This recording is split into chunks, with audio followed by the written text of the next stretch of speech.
Alors bonjour les gars, aujourd'hui c'est le 1er décembre 2022, le dernier virage pour cette année 2022 et on espère de bonnes choses. Comme vous le savez, la situation n'a pas encore changé ici en Chine, du moins c'est par rapport au dernier update que je vous ai donné dans ma dernière vidéo. On est toujours à la maison, on est toujours enfermé. Alors aujourd'hui, on va parler d'une question que les gens n'arrêtent pas de me poser à chaque fois. Comment sont les Chinois? Comment vivent les Chinois? Moi je vous partage l'expérience que j'ai eue quand je suis arrivé ici en Chine. Fin 2012, je suis arrivé en Chine. Et la première fois qu'on est allé au resto, ok, il faut que je vous rappelle, je suis à Chongqing. Et c'est l'expérience que j'ai eue ici à Chongqing. Ça peut différer des autres villes et tout ça, je sais pas. On est allé au resto, ce sont les chopsticks, les deux bâtons, n'est-ce pas? Ok.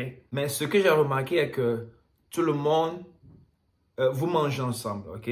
Ça, c'est pas étonnant. La bouffe est sur la table, au milieu, et avec tes chopsticks, ok, tu prends et puis tu mets dans ton assiette et puis tu manges. Avant que je n'arrive, je me demandais comment est-ce que tu peux manger du riz avec deux bâtons, ok?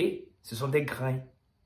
Alors je me dis, comment est-ce que tu peux manger du riz avec deux bâtons? Et quand j'arrivais, j'ai vu que la manière dont il prépare du riz, c'est un peu consistant. Donc, du coup, c'est pas trop difficile que ça que tu manges avec les chopsticks. Ce que j'ai remarqué qui était un peu un choc pour moi, quand j'ai demandé à manger du riz, parce que c'est pas à chaque fois qu'ils mangent du riz, ils m'ont donné une petite assiette, ok, avec une circonférence pratiquement ce gobelet, de cette taille. Ils ont mis le riz dans cette petite assiette. Je me dis, les gars, sérieux là? Parce que sérieux, tu peux en faire un bouffet. Et quand j'ai fini le riz dans mon assiette, ils me demandaient si j'en veux encore. Je dis non, ça va. Je dis, je suis plein.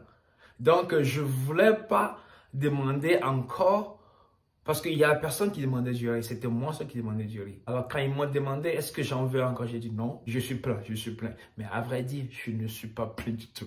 Même pas un peu. Ce qui était un peu choquant pour moi, ils mettent l'assiette comme ça dans leur bouche. Tu mets les chopsticks et puis tu mets ta bouche et tu mets ton assiette sur tes lèvres, comme ça.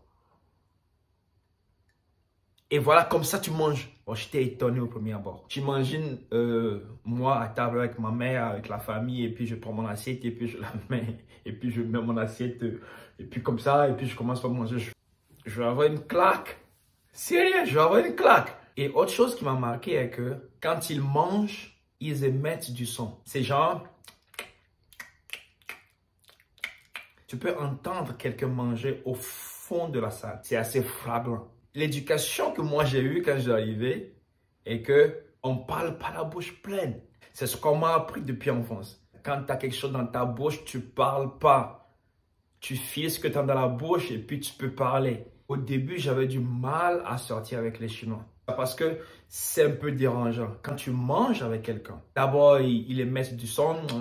Et puis, quand tu parles, et puis, genre, sa bouche est pleine. Et puis, le gars, il te parle. Et puis, il rit. Et puis, tout ça. Pour moi, c'est dégoûtant, quoi. Frère, quand même, je suis en train de manger. Et autre chose qui m'a vraiment étonné, il crache même au resto. Genre, le gars, il est en train de manger, et puis sérieux, et tout. Et puis voilà, il peut cracher par terre. Ça, c'était pour moi inconcevable. Je me disais, non, sérieux, frère. Non, t'es sérieux là? Non, t'es sérieux? Mais avec le temps, j'essaie de comprendre et puis d'accepter cette réalité dans laquelle je suis en train de vivre. Et j'essaie de ne pas trop prêter attention à certains trucs parce que c'est un truc que tu peux pas changer. Et je sais qu'il y a beaucoup de personnes qui voient mes vidéos, qui aimeraient venir ici en Chine. C'est en quelque sorte pour te donner la puce à l'oreille de ce qui t'attend ici en Chine, spécialement ici à Chongqing.